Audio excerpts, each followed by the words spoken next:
for us. And the culture defines the thought of the people in this group. We have a common things of, hey, this is the way we roll. Some of you have experienced that in the home. Your mom and dad or your dad say, hey, if you're going to live in my house, you're going to have to be under my culture. My culture says you come home at 9 o'clock and, well, everybody, well, hey, this is our culture. And so he is the what? The conqueror. Because that is his what? That is his domain. And he makes it very clear. And therefore he begins to shape the thought of those who are conquered. And that thought now, when you begin to talk about thought, your thoughts define your worldview, how I see the world around me. And as we come together in the church, we begin to define how this world around us, because it becomes a part of our landmass, our nationality, our culture. And together we begin to form worldviews of how this world should be, ought to be. And so our lives are being shaped by our thinking, our worldview. And so we must begin to understand this worldview is how you see the world around you, how you believe this world operates, and according to your belief, be it unto you. And so what we're beginning to think now, and I hope you're beginning to catch up with me, that we're going to begin to have to understand, how do I think the way I do? How do I do the things I've done? What has happened in my culture that has shaped me today? Are y'all with me still? Let's go to the next slide then. And what I want to begin to talk about here, and I'd like you to look up on the screen again, because I want you to muse with me, as I said before. We want to talk about the death of culture is death to self. Why are we acting the way we do? We said that we have been captured by the conqueror. And for the conqueror, and I want to begin to build a case for you, and I want to go in the progressive order, and we'll come back to muse together on it. But the conqueror begins now, ultimately, I want you to grasp, the conqueror begins to want you to lose your culture for control.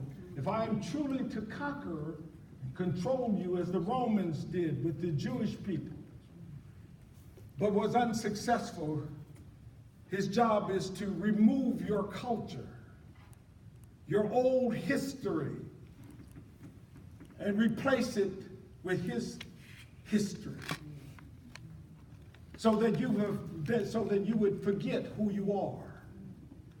Let's take this journey now. Our children have lost their culture, and when one loses their culture, they lose their souls. In other words, when you talk about your soul, we say it so easily. Soul is made up of your belief, thoughts, and feelings. And so if I'm to keep you underfoot, I must control your soul by killing off your culture. The loss of culture, belief, thoughts, and feelings, manifests as low self-worth. Who am I? What is my self-worth? Because my culture tells me I'm a child of God. I'm the son of a king. I belong to this or that. I have value because of some prior history. Because I'm a tabula rasa. My mind is empty when I come into this world. Who am I? Defined by words of the conqueror, my mother, my father. They're saying you're be nothing. You're just worthless. You're just like your old daddy. You're lazy, shiftless. The loss of a culture of who you really are will manifest as low self-esteem, dependency upon others, powerlessness, loss of dreams, loss of motivation and agenda, no knowledge of your history, who you are, therefore where you're going, letting others tell your story. And so losing the ability to tell your own story. Who am I? Where am I going? What is my value? Let's go to the next slide. And so we begin to talk about the ice, the sand, the sun. Let's move beyond that. We've discussed that a bit. Let's go to the next. So the conqueror is usually made up of people groups who have a cultural history of working together for survival. The conqueror writes history to reflect his or her agenda of survival, and he writes the rules that advances the values. Think about it. What would have happened if Hitler had become the conqueror? What would have been the rules that would have been written? What would have been the behavior of what's going on in the life of the world today if a man that we can identify in my generation, Hitler, had become the conqueror? You see, the conqueror always rewrites history in order to fit his agenda or her agenda. And many of us today, our history is being rewritten. The conqueror writes history to reflect his agendas of survival.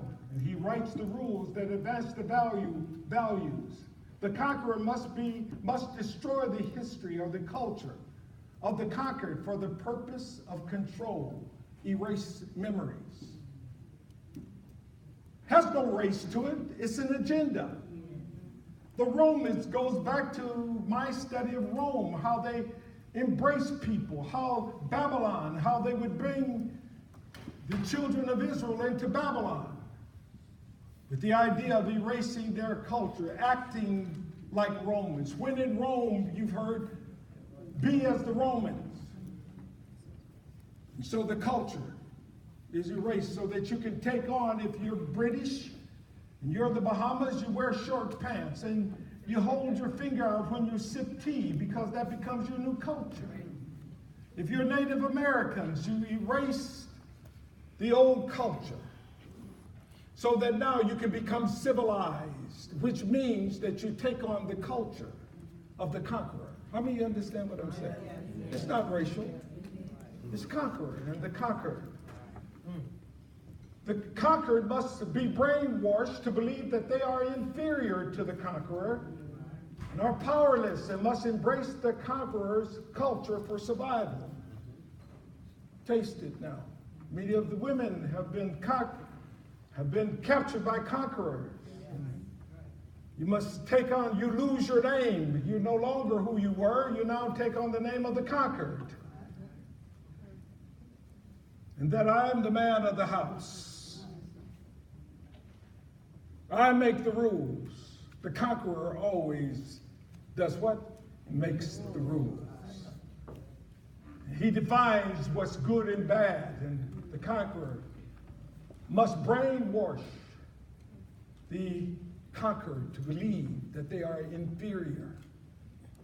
So many of those who knew slavery, the enslaved, would have to cast their eyes down. They were defined as 3/4 human, or 3/5 human.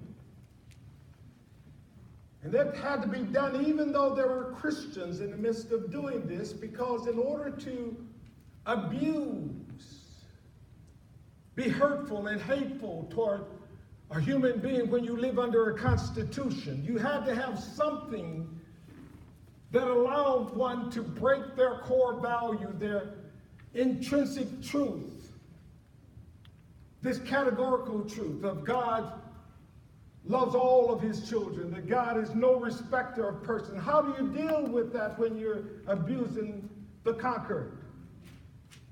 You have to define them by a word, a term. How do you do that if you're going to abort a child? You have to define that tissue as being only a blob of tissue so that you have the capacity to and justification to abuse. It has less value.